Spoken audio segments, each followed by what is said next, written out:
Ryan, let's talk about Loki. Episode 5, the penultimate Loki. We get to see where everyone goes. Yes. When they're pruned. Yes. Because as it turns out, you don't just vanish. You go to the void at the end of time. Yeah. And as we saw at the end of episode 4, there are lots of Lokis there. More than just the 4 that we saw. Yes, there's lots more. There's lots more Lokis there. And lots of other things too, including the Frog Thor. Yes, there is Frog. Yes. What is it? Throg? I think. Throg, I think it's Throg. Yes, Throg makes a quick blink and you miss it cameo. But so we talked about they had 2 episodes left to wrap us up. Yeah. Episode 5. I have thoughts. Yeah. Well, I you know what? Here's the thing. I don't know if I have thoughts yet, because where does this go? That's the real question. Now that you've got us to where you've gotten us, where do we go from there? Well, again, it's now how does it tie up? Who is there? Who is in the castle? Yes. And that's what it all hinges on. And I mean, there's like 2 competing theories. Yeah. That I see on the web, and I kind of like one of them better than the other because the one is so incredibly predictable and marvelized that's what it's going to be. But I kind of like the Richard E. Grant theory, which I don't know if you saw that one, but I love that theory. But how do you feel about this episode? What this episode did and how it did it? Well, I think I enjoy. Because here's, I've been struggling to find the Loki of the Marvel movies. Of the sacred timeline? Yes. Okay. I've kind of been, he's not just a lovable loser, which is kind of what he's been in this series. He's an actual threat. And he's not an idiot, a bumbling idiot. He's actually intelligent. Yeah. And I feel like that's been missing a little bit from this TV series. But I think when you get thrown into this end world where you have so many versions, it kind of makes it, I guess, interesting to me in the sense that, these are all, the possibilities of the character. These are all, and also it gives them a chance to go back in time and pull out all the old costumes and all the, regardless of how ridiculous that the early comics got or the newer comics got or any comic got, they're able to kind of incorporate that into, again, it's kind of the multiverse aspect that the Spider-Verse did. Yeah. And that you have all of these different versions, and yet they can kind of cohabitate, and so there's a lot of that going on in this. But how? Okay, so do you think? But how do I feel in general? I generally walked away from this feeling better about the series than I did the last episode. So it's still coming up. See, I kind of feel like, because here I liked the best part of this episode was listening to Richard E. Grant's old Thor kind of explain how, like, he was our Loki until the end. And then you see that what he did, how he diverged. Yeah. In a really, for me, it was like, it was a really logical extension of the Loki that we know, up to and including his eventual pruning. Yes. So I liked that. I don't know that overall, except from a kind of Easter eggy kind of use, Mm-hmm. I don't know that there was a lot in this episode. Overall, like I said, we got like a couple of nice moments with Mobius. We got Sophie continuing to drive the bus, if you will. Yeah. And only because the only Loki that could stop her is ours, and he won't or can't, one of the two. Depends on how you want to look at it. And you get that, but even some of their interactions just feel a little trite in terms of a bigger picture. And so again, I'm left with an episode that has some good bits, but overall, I don't see the overall use. That's like, I feel like you could have used your time better. Well, and like that's me. I think that ultimately depends on what they do with the last episode. And yeah, and again, it's got to make all that other stuff worthwhile, and not just, oh, well, that was a nice diversion before this. You've got to kind of see it. You know what I mean? There's always something.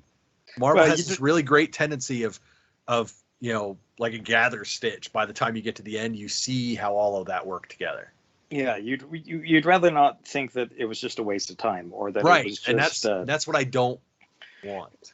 And I don't think they'll do that simply because they have this series called What If that's coming up. Yes. Where they get to do all of that all of the time. Right. So I want to believe that this, and I want it to actually be more than just the introduction of what follows. I want it to have some, more value to its own, self, rather than, well, that's the series where we got introduced to the next Thanos. Right, and that's where I'm afraid, and that's why I like the other theory better. Yeah, and so so we'll see. But the problem is, we already know about the other guy. We already know that other guy is going to exist. So again, we're boxed in with future knowledge. To a certain extent, yes, yeah. And so that sucks when you're trying to remain like creatively engaged as an audience member. You get to today, because Black Widow opened this weekend. A bunch of Marvel movies are on broadcast, well, not broadcast, cable TV.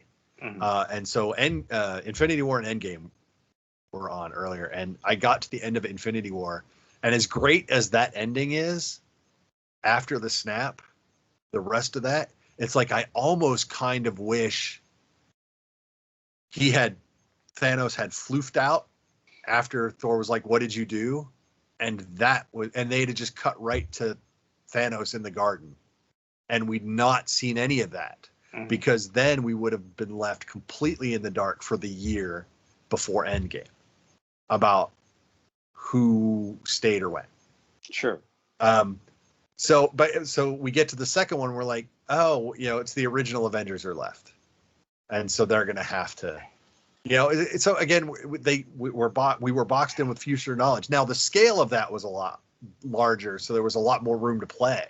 But on this one, it's literally, we know the end point, unless they're gonna retcon that, which they kind of set up in episode 5. Yeah, they could. Now they can. They have that out. So it's, again, I'm just like, I don't know. It's a comic book. They always have that out. I know. I know. Anyway, but in this one, they tell us. If they do it, they've literally told us how it would happen. Yes. So now it's like, now if it happens, like if at the end, if there's a post-credit scene on episode 6 that is the beginning of Infinity War plus, well, you told us that's what you were going to do. There's no shock value in that, or so I don't know. I'm really torn. 3 Chris Evans. There's old man Chris Evans, there's young man Chris Evans, and there's middle period Chris Evans, all together. Right. Yeah, of course, I'm one of the few people who probably really wants old man Captain America, so whatever. Yeah. Which I do, but not as much as I would still like more old man Logan. But that's something entirely else. Well, now I guess we might get Wolverine in the MCU, so we'll see. We might. I don't know. I didn't look at it. I just saw the headline and I was like, yeah, okay, it's a stretch, folks. It is very, very long. It would be a very stretch. specific thing, and it wouldn't be long lasting because he can't continue in that role. No. So you might get Wolverine, but I don't know how long you would get Hugh Jackman. But that's a separate episode to talk about. Yeah. But for Loki, I don't know. I feel like it was kind of a cool ending that they've now allowed themselves out of for Loki as a character, not as this series. But again, so I'm like, but if they do it, they've told us, so now the surprise is gone. You know what I mean? So I'm just like, again, it's going to boil down to how they write it and how they pull it off, or how it's performed. But again, I just feel like that, I either wanted more episodes or better use, because there's a lot of just kind of running in circles. Running in circles, and then the whole President Loki subplot right there, in episode 5. But it makes for a great picture, though. It does, because now everyone knows. Yeah, but that whole segment, it's like, did it really matter? Not really. Probably not. It was just kind of there to throw more deep dive Loki cuts. Sure, and to be honest, there's a lot of comic book issues that are kind of that. There are runs that are kind of that. We haven't. I think if you're going to put the money into it, we'd rather not necessarily have a lot of these TV series be that. Right. Not because they don't exist, but again, you have the What If series that you're coming out with, where you can do all sorts of crazy one-off things, and and I think that's why they did that. So I have to believe that there's going to be something of some weight at the end of this. Am I going to like it? I don't know. I mean, I don't know. Did I? As much as I dislike the end of Winter Soldier and Falcon and Winter Soldier, they did stuff. It set things up. They made choices. Yep. That whether or not I like what they've done there, that's and whether or not I'll like what they've done there once I see what they've completely done is another thing. Sure. There are ways that if I sit and I think about, okay, well, this is what we're stuck in, how do we make that work, or how does that work for me? There are ways to make certain things that you may disagree with at the moment ultimately turn out to be okay decisions. But anyway, so we'll see. We'll see how this wraps up next week, or this in a couple days here actually. Yep. And hopefully, hopefully it ends in a way that is satisfying. Even if it's WandaVision ended in a way that wasn't necessarily as concrete, but there was so much character building that that is going to be important. That that's what that had a great amount of purpose in building up Scarlet Witch as to who she's going to be. And I hope that that's kind of where we get into, I guess, wherever she pops up again, Doctor Strange. Should be Doctor Strange. But who knows? Whatever. Yeah, right. At this point, because we were supposed to theoretically have Doctor Strange in WandaVision. Yeah. So anyway, I don't know. So we'll see how that plays. But so guys, the verdict's out on Loki until we see the end, and it's kind of always been that way. And that's kind of how it's always been to begin with. Yeah, true that. But we will talk about that Wednesday or Thursday. Yeah. As soon as we watch the episode. So stay tuned for that. But no, it's a good show. Again, they have to tie it up in a way to make all those bits that I'm not that don't seem relevant, they've got to at least be somewhat relevant to the ending, and that's what I'm worried about. I'm worried that chunks of these I would be able to still just go back and go, yeah, you could lose this and this and this and this and this, and it wouldn't have affected anything. So, and I get we're dealing with time and erasing and this and that and the other, but I hate that's a cop out. Well, that's just poor writing. So, well, or lazy writing. Lazy writing. Yeah. So, I'm just hoping that they bring most of that into the fold and make it relevant. Maybe not important, but applicable somehow.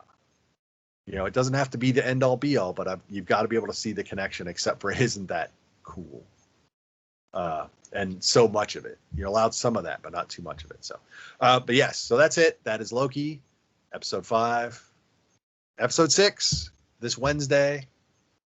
We will see how it shakes out. Do we get, and this is not a spoiler to suggest, Kang the Conqueror, or do we get something or someone else? We don't know. Well, the someone else that is battering around we'll get at some point. Probably. So there you go. That's it. That's Loki. We're done. We will talk to you all soon about Space Jam and whatever other movies they throw at us, because movies are back, and aren't we all happy about it? Yes, we are. So take it easy, everyone. Stay safe. Be good. Stay cool if you're in the heat. Stay dry if you're in the wet. Yes. That's happening. So stay safe. But until we talk to you again, I'm Mark. That's Ryan. Bye, Ryan. See you guys. And we will talk to you all later.